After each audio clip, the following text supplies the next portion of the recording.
Hello, hi, thank you for clicking on my video on my channel. My name is Dami and I am the book potato. It would do all of us a great service if we don't try to think about what a book potato means and let's just move on, okay? So today I'm going to be talking about a fantasy book and it just happened to be the first fantasy book that I have ever read in my life on the record that I remember. I'm just going to say that. And it is no other than Legendborn by Tracy Deonn. This is a book that I do not regret reading. And for context, let me tell you guys what happened. So I just didn't go to work. Like I finished this book last week and I didn't go to work the day I finished it. So I finished reading it at like 2 p.m.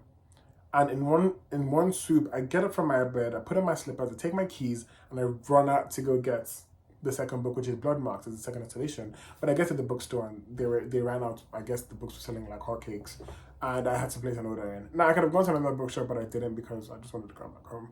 But you get the gist. Now I'm going to start by saying that I was very skeptical on getting to read this book, and not for the writer or anything. It was just for me because I feel like as a person who my regular reads are like romance, thriller, maybe a little bit of like I don't know, like political drama or something, but I kind of have a niche, I guess like anyone does, but I wanted to kind of expand myself and see what else I could read. So I thought, why not read this book that everyone's talking so much about, and I don't really think I've seen anything bad about this book. And anytime I see anyone talking, like trying to say something bad, I swipe with the quickness. So anyway, I was very skeptical because I realized that like with fantasy, you kind of have to build a world and there has to be, I don't know. So I'm thinking if there's going to be magic, there's going to be like people who can use magic and people who can't use magic. Okay, so why can't they use magic and why can't they use magic? And can this person know that this person is using magic? You know, it's a lot going on in fantasy, and I was very scared for myself because I was like, I really want to be able to enjoy and understand this book if I do read it. And like the bar for me with fantasy or like magic or anything is Harry Potter, which I grew up on and is like my favorite rewatch like every year. And I personally think Harry Potter is the best Christmas movie of all time. Quote me on that. But anyway, that's like my bar. And I was thinking, how can I enjoy this? But let me tell you that I started with the first two chapters and I really enjoy.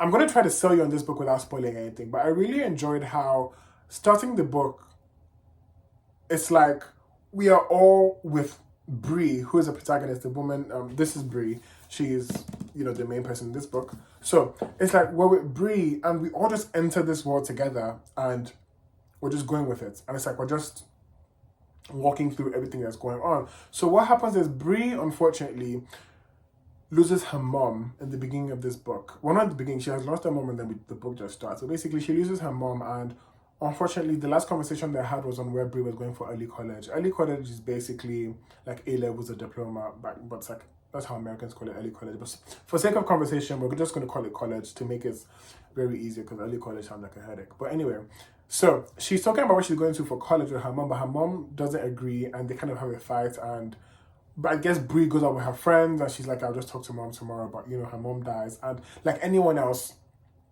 you kind of feel bad about like the last conversation you had with someone who has died. And I must admit that like, with no credit to my ignorant self, but when I have always thought of grief, I've always assumed grief to be very linear. And I've always said, okay, well, if someone dies, there's a process of like, like the regular or denial, acceptance, and you're like so depressed. I've always assumed that grief just goes. But what I realized with this book is grief is here and life is here, right?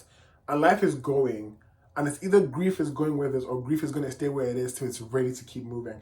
And it was very fascinating for me to understand and to read. So she goes to college and she's actually moving with her best friend because they've been planning this for like I guess the whole of their high school, and they're in college together, they're in the same room. The beginning of the book, they are fighting, and they fight because first night of college, like almost everyone in the world, they go for a party, and Brie happens to see something she's not supposed to see.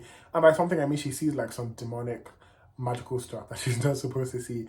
And obviously, now imagine like you're in a fantasy, and to set the premise of the school, it's a very rich school with like children of like rich people and like that kind of like dark academia-esque type situation, and they're like scholarship babies who, how scholarship children are. It's like if you're in a school where it's like you really probably wouldn't have afforded it if you weren't, in this special condition.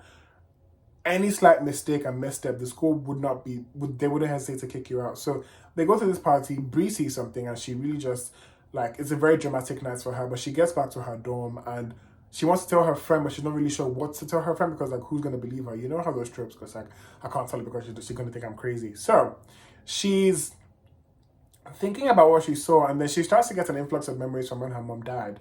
And then she starts to remember and realize that, like, her mom passing was not as normal or mundane as the hospital and, like, the coroner's report put it to be. Now, the next morning, Bree and her best friend have to go to the principal's office because them being late enough for the party, something happens, they get reported, and the principal basically tells them, look, you can't be doing this on, like, a scholarship, you have to tighten up. And for Bree, she had to get, like, not a tutor, but, like, let's just say, I can't remember the name they put it, but let's just call him an advisor. So, you know, the advisor she got was someone who basically has to monitor her, give her the ropes, and basically tell her how school is going. Now, how it goes is her and her advisor meet up, and she sees something again that she's not supposed to see, but said advisor is part of a secret society, which is acclimated with the Round Table of King Arthur. I know. And he's kind of confused as to why she can understand or see what she's seeing, because she's supposed to have allegedly forgotten. And the book basically honestly just kicks off from there. And Bree's basically grieving. She's in college and she's trying to understand what happens with her mom. Now, I'm going to say this, and I want to really give credit to this book, because I really enjoy when I'm reading or consuming some kind of story and there's something going on, but there's a basic telltale that's still happening. And what do I mean? So do you guys remember, I'm going to use Harry Potter for, like, basic explanation, but you guys remember in Harry Potter, we all know what happened in Harry Potter. Voldemort would, like, come up with their necks in every episode, or some demon or whatever Voldemort said. But something that was really interesting, and just, like, let's think of, like, Harry Potter 5, where Umbridge is, like, the principal for a short while. A lot of crazy shit is going on, right? But these kids had exams. And McGonagall would rather die than not have them write their exams. And I really enjoyed how it's, like, even, like, with every time they're going back, or, like, when, you know, Cedric Diggory died, they still had to, like, come back next semester, get ready for exams and, like, school and books. Very interesting that, like, a lot can be going on, but school's gonna happen. And I was thrown off a little bit. I remember I had it in my notes. I was thrown off for a little bit because a lot was going on in the beginning of this book. I was thinking to myself, but she's in school. Is she not, like, going to make any other friends? Or, like, what's happening with her best friend who we haven't heard from in, like, a lot of chapters? Now, I will say that getting to this book, everything made sense, because it's like, okay, everything that happens in this book takes place, like, a span of, like, the first 2 weeks of college, which we all know, like, how school is. Once you're starting school, like, the first week or first 2 weeks, honestly, is not really that serious, you know? And I have to say, I didn't know this till I got to the end of the book, and I got really mad, but if you go here, right, that's the author, she's so pretty. But if you get to the, where is it? If you get to the ending of the book, right here, right, you see that? Those are, like, they give you a breakdown of, like, ranks and everything they basically explain. And let me tell you, they explain the book well enough. So for someone who might comprehend faster and more intentionally than I do, you might understand it. But basically, when she gets an encounter with someone in this society, he gives her a rundown and she probably understands, but then she meets someone else, a second person in said society, who explains again. So the author really did well in letting you understand twice. And obviously they use these terminologies moving on, but they give you the first couple chapters to kind of understand and grasp it and then just keep going. And I really wish I saw this, because what I did was every time I saw something, I had to keep flipping back to the beginning to find what I was looking for. But I digress.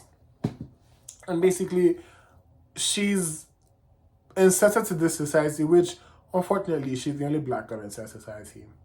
And she, like, something happens where she gets into a rank where there have been a lot of people already, like predecessors who were lined up for said rank, but she just swoops in, and she's a black woman in, you know, a room of white people who just happens to take a spot. You can think of how scandalous that is. And, you know, all that is happening. She's still trying to realize what happened with her mom, and her dad's getting furious because, like, you know, her dad's getting reports from, like, the school or her friend that, like, she's not really acting right, and her dad's trying to understand what's going on. It's really amazing. And I really want to say that there's a part for me in this book that then keeps me, because you know how most people, you're reading a book and you kind of give it the first couple chapters to see if you're going to stay. And it does that. But there's a certain point in the middle, for those who know, you know, and I'm not going to spoil it, but like, there's a certain point where Brie has like some kind of like connection with her roots, no pun intended. And the book just, like, my mind was like, oh my goodness. And it just, you know, goes all the way from there. So I hope I'm able to sing in this book, but I will say, go pick up Legend Ball. Like, I have the second book right here. I cannot wait to get into it when I get around to it.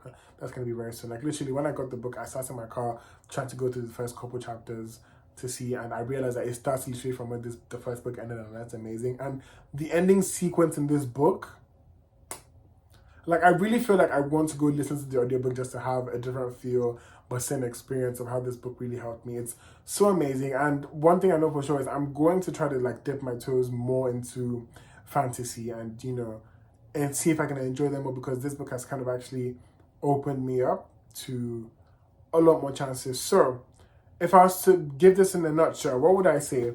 This book is about a young teenager who is grieving her mom, and she happens to go to college, but she sees something she's not supposed to see.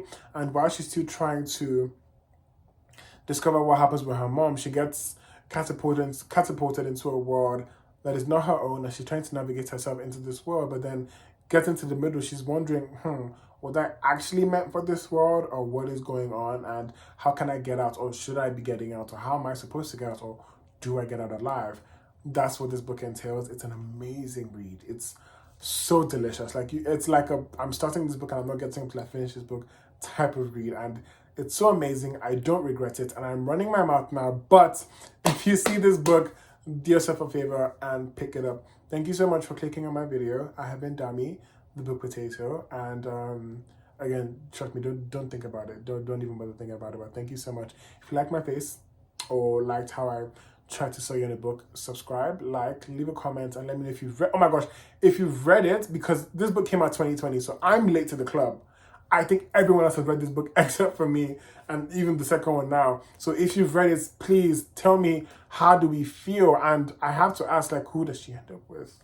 Because, by the way, guys, yeah, there's like a budding romance in this book, like a forbidden romance, and it's delicious. It's so scandalous. Oh, it's so amazing. So if you've read this book, how did you feel? Let me know in the comments. Have you read Bloodmarked? Is Bloodmarked worth it? But yeah, that is all for today, and I will see you the next time I'm talking about another book or books. Thank you so much for clicking.